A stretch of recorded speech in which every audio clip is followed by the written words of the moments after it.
भगवद गीता के 9वें अध्याय को राजविद्या राजगुह्य योग कहा जाता है। यह अध्याय बहुत महत्वपूर्ण है क्योंकि इसमें भगवान श्री कृष्ण ने अर्जुन को भक्ति का रहस्य और उसके महत्व को समझाया है।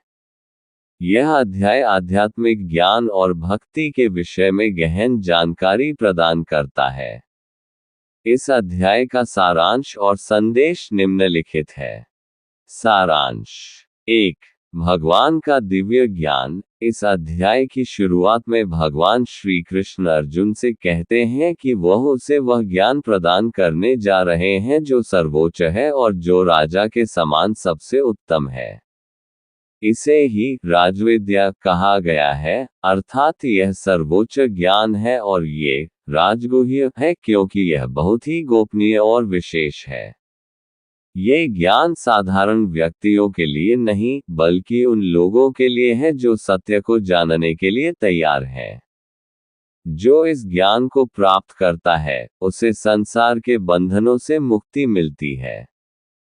2. भक्ति की महिमा। श्री कृष्ण कहते हैं कि जो मनुष्य अनन्य भक्ति के साथ मेरी पूजा करता है, उसे मैं निश्चित रूप से अपने पास ले आता हूँ। वह मुझमें विलीन हो जाता है। भक्ति के माध्यम से मनुष्य हर प्रकार के पापों से मुक्त हो सकता है। भक्ति में पूर्ण समर्पण का महत्व बताया गया है, जिसमें मनुष्य न तो किसी प्रकार का स्वार्थ रखता है और न ही किसी प्रकार का भौतिक लाभ चाहता है।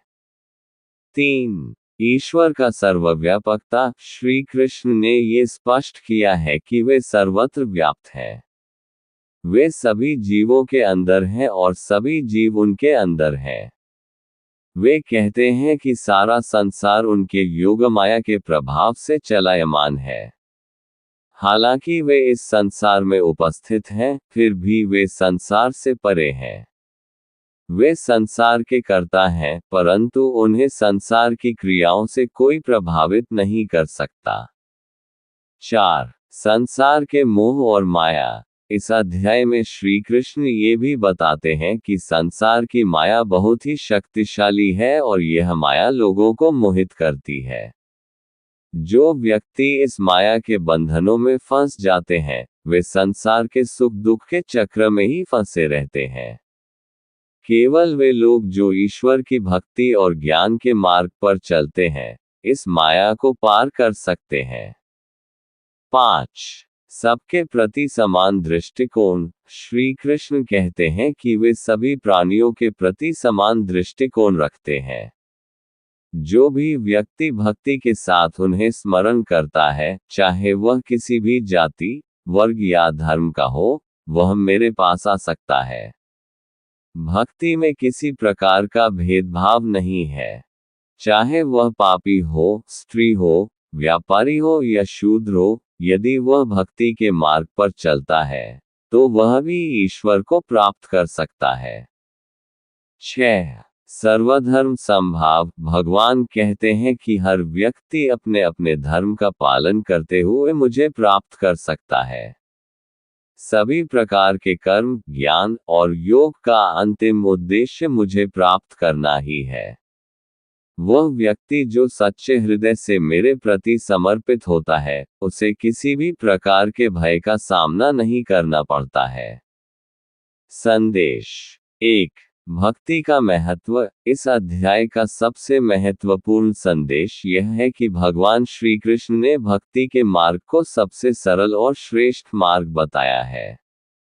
जो व्यक्ति पूर्ण श्रद्धा और समर्पण के साथ उनकी भक्ति करता है, वह सभी प्रकार के सांसारिक बंधनों से मुक्त हो जाता है।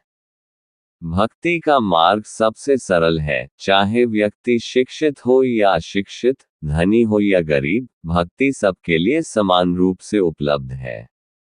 2. सर्वव्यापकता का सिद्धांत। श्री कृष्ण ये बताना चाहते हैं कि वे हर जगह उपस्थित हैं।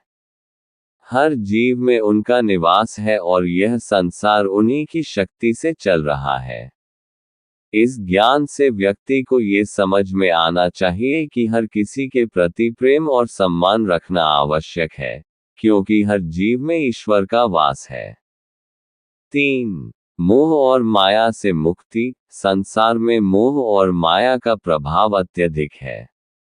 लोग भौतिक सुखों और मोह माया के चक्र में फंसे रहते हैं, लेकिन भगवान कहते हैं कि इस माया से मुक्ति केवल भक्ति और ज्ञान के द्वारा ही संभव है। मनुष्य को अपने जीवन का उद्देश्य समझकर ईश्वर की ओर बढ़ना चाहिए। 4. सबके लिए समान अवसर। इस अध्याय में भगवान ने स्पष्ट किया है कि ईश्वर की भक्ति के लिए किसी विशेष योग्यता की आवश्यकता नहीं है। चाहे कोई व्यक्ति किसी भी जाति, धर्म, लिंग या वर्ग का हो, यदि वह सच्चे मन से भक्ति करता है, तो वह ईश्वर को प्राप्त कर सकता है। ये संदेश सामाजिक समानता और समरसता का है। 5. संसारिक कर्म और आत्मसमर्पण। भगवान ने इस अध्याय में बताया है कि संसारिक कर्म करते हुए भी व्यक्ति ईश्वर को प्राप्त कर सकता है, बशर्ते वह अपने कर्मों का फल ईश्वर को समर्पित कर दे। ये कर्मयोग का सिद्धांत है, जहां व्यक्ति कर्म करता है, लेकिन फल की आसक्ति नहीं रखता। यह एक व्यक्ति को संसार के बंधनों से मुक्त करता है। 6. सच्ची श्रद्धा और विश्वास। श्री कृष्ण ने अर्जुन को ये संदेश दिया कि सच्ची श्रद्धा और विश्वास के साथ भक्ति करने से ईश्वर स्वयं भक्त के जीवन में प्रवेश करते हैं और उसकी हर समस्या का समाधान करते हैं। भक्ति का मार्ग विश्वास और समर्पण पर आधारित है। भगवद गीता का 9वां अध्याय हमें सिखाता है कि भक्ति का मार्ग सबसे सरल और प्रभावी है। भगवान श्री कृष्ण ने इस अध्याय के माध्यम से यह बताया है कि जो व्यक्ति सच्चे हृदय से उनकी भक्ति करता है, वह सभी प्रकार के सांसारिक बंधनों से मुक्त हो जाता है। भक्ति में किसी प्रकार का भेदभाव नहीं है और हर व्यक्ति इस मार्ग पर चल सकता है। यह अध्याय हमें ये भी सिखाता है कि संसार में मोह माया का प्रभाव अत्यधिक है, लेकिन ज्ञान और भक्ति के माध्यम से हम इस माया से मुक्त हो सकते हैं।